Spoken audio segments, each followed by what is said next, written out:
Alright, this is the demo video for ECE 375 Lab 5, and this is Shinho. And Luis. Alright, so here I start off the code with the code you guys gave me. So whisker right is 0, whisker left is 1, and clear screen is 3. And these values correspond to int 0, int 1, and int 3. And then here we have most of the definitions and variables that we defined in Lab 1, the Lab 1 BumpBot program. And then for the interrupt vectors, here we have 0002, which corresponds to the int 0 vector. Then we have which activates the whisker right hit function. Then we have 0004, which corresponds to the int 1 pin and port D, which then calls a whisker left hit when triggered. And then we have 008, which corresponds to int 3, and this activates, this calls the clear counter function. Then for the initialize, here I called the LCD initialize, and then I turned the backlight on, and then I cleared the LCD screen to get rid of any characters that were on the screen previously to the time I'm gonna flash onto the board. And then here I just store 0 at LCD buffer, and then I turn that into a character. I'm using bin to a SCII, and then I do the same thing with LCD buffer plus 16, and both of these are basically just supposed to be what's going to be displayed on the LCD screen as the counters for left hit and left right, or hit left and hit right. And then I basically call LCD right to write these characters onto the screen, and then both of these are LCD count and LCD count 2 are the counters for my left whisker and right whisker. And then here I just initialize the stack pointer. Here I set the port B to high for output, and then I set the port B data register to low. Then here for port D, I activate the pull down resistors for all the ports, and then here I set all the port D ports as to low. And then here I basically initialize all my interrupt register values to rising to a falling edge. And then here I clear all my interrupt flags that I have pending. Then here I actually enable the interrupts into 0, int 1, and int 3.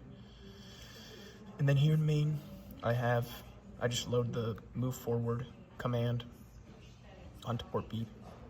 And then for my whisker right hit, here I push the status register, the status of the status register onto the stack, and define all my variables and push all my variables onto the stack. And then here I disable int 0 and int 3 so that they can't turn on while whisker right hit is active. And then here I increment the value stored at LCD count, which is going to be the counter for my right whisker. And then here I display it using bin to a SCII, and then I write that to the screen. And then here, all of this actually is the hit right whisker routine. And then here I re-enable int 0 and int 3 so that they can be called after the function, after we've exited the function. And here I clear all the flag, the flag register. And then I exit, and my whisker left hit is basically the same thing as my whisker right hit, but for my clear counter screen, I actually reinitialize LCD buffer address, LCD buffer address plus 16, and LCD count, and LCD count 2. So I set my counters to 0. I set LCD count, which is the first counter for my whisker, for when my right whiskers hit, to 0. Then I set the counter for when my left whiskers hit to 0. Then I display that onto my onto my LCD. So here I'm gonna first build my solution. Then and then here I'm gonna just flash. Did you build it? Yeah, I built it. Build. Well, here, I guess you can show it to them. So yeah, I built it, and then I'm gonna flash this onto my board. Resetting it. Yep. Here, I guess you can show them the output. So that's the output from flashing. All right. Now we're gonna trigger the right whisker. That's gonna turn the D8 on. We're just gonna make it turn left, and then it's gonna go forward. And as you can see, the counter went up by 1. Then we're gonna do that for the left whisker. The left D5 should turn on, which means it's gonna turn right, and then it's gonna go forward. And as you can see, it's gone up by 1. And then here we're gonna try to see if triggering an interrupt during another interrupt will actually cause it to go to the interrupt you triggered. Alright. So as you can see, the interrupts do not queue up. So even if you click the right whisker and hit left whisker,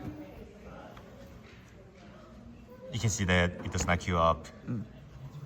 And then here, if we want to, clear the values on the LCD screen, all we have to do is press D6. So here we press D6 to clear the counters.